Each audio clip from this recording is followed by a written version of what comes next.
सकाळचा प्रसन्न क्षण असतो. चिमणी हवेत झेप घेत असते. एका झाडावरून दुसऱ्या झाडावर उडत असते.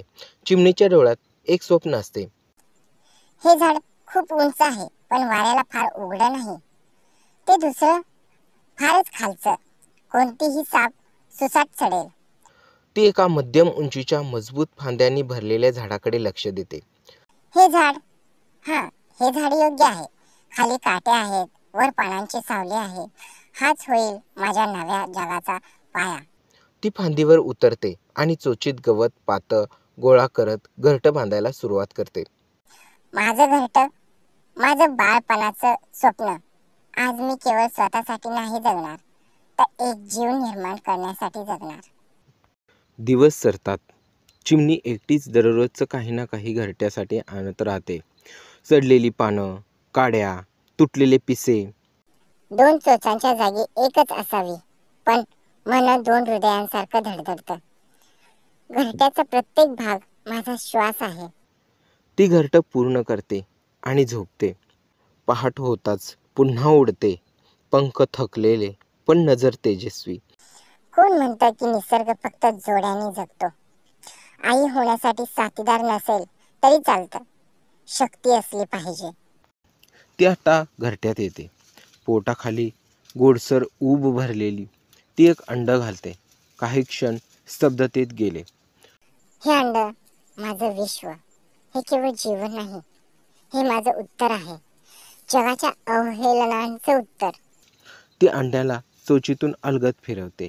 नीट सरळ करते. चिमणी हळूच बोलते. आई होणं म्हणजे फक्त जन्म देणं नाही. आई होणं म्हणजे सतत रक्षण करणं, सतत स्वतःला झटकून त्यांच्यासाठी जगणं. एक दिवस ती अन्न शोधायला निघते. फांदीवर बसलेल्या कावळ्याचा मोठा सावलीतला आकार तिला दिसतो. तो कावळा, जर त्याने अंड बघितलं तर? माझ्या अनुपस्थितीत काही घडलं तर? पण उपाशी राहून मी झेपही मारू शकत नाही. ती एक श्वास घेते. नजरेत कणखरपणा असतो. घाबरायचं नाही. मी आई आहे ना. माझ्या अस्तित्वापेक्षा त्यांचं अस्तित्व महत्वाचं आहे. ती वेगानं अन्न मिळवते आणि लगेच परत येते. कावळा तिथं नाहीसा होतो. ती अंड्यावर पुन्हा बसते. आजही वाचवलं. उद्याचं माहिती नाही, पण मी लढेन. प्रत्येक क्षणाला लढेन. काही दिवस उलटतात. सकाळची वेळ असते. अंड्यांना आतून तडतड आवाज येतो. ती डोळे भरून पाहते. तो आवाज, हे माझं उत्तर आहे. माझं रक्षण, माझी मेहनत आज बोलते. अंड फुटतं आणि त्यातून पिल्लू बाहेर येतं. ती त्याला न्याहाळून बघते आणि तिच्या डोळ्यातून आनंदाश्रू येतात. तू माझं सर्वस्व आहेस. आजपासून मी पुन्हा जन्मले आहे.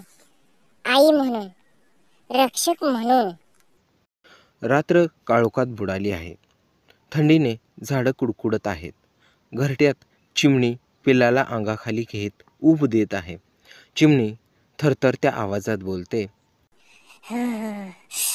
थंडीने हाडं गारटलीत. पंख उघडले तर माझं बाळ कुडकुडीने थरथरेल. शरीराचं कवच होणं म्हणजे असंच असतं का? ती स्वतःसाठी थंडी सहन करते, पण पिल्लाला आपल्या अंगाखालून बाहेर काढत नाही.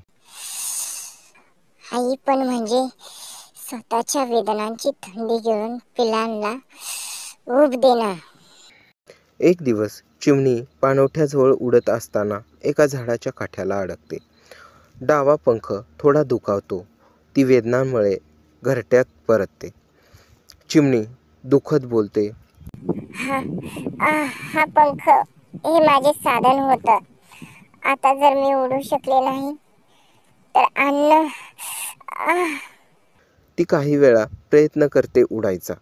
दरवेळेस थोडीशीच उंच जाते.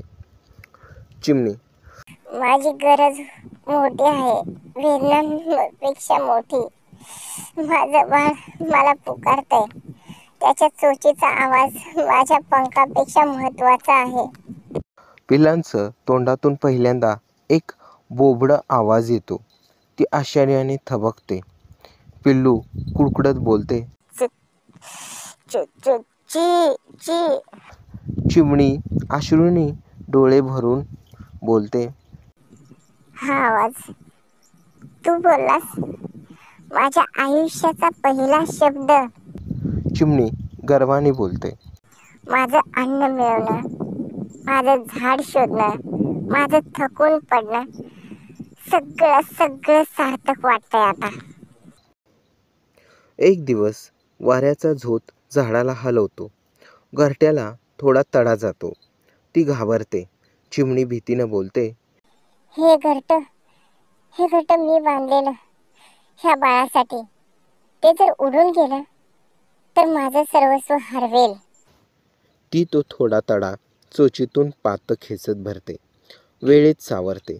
चिमणी आई पण म्हणजे संकट ओळखून त्याच्या आधी अडवणं.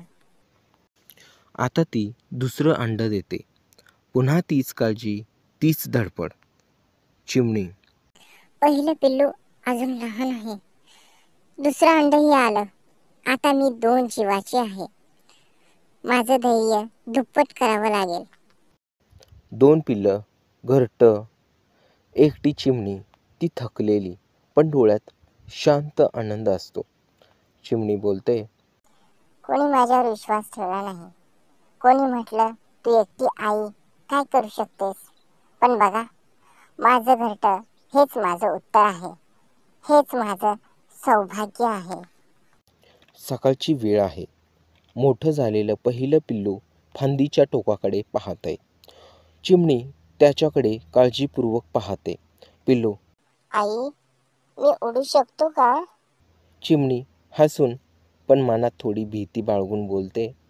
हो बाळा, पण आधी फांदीवर बसून धर, समोर पहा आणि मन शांत ठेव. पिल्लू एक हलकीशी झेप घेतो आणि थोडं दूर जातं. पण थोड्याच वेळात खाली पडतं.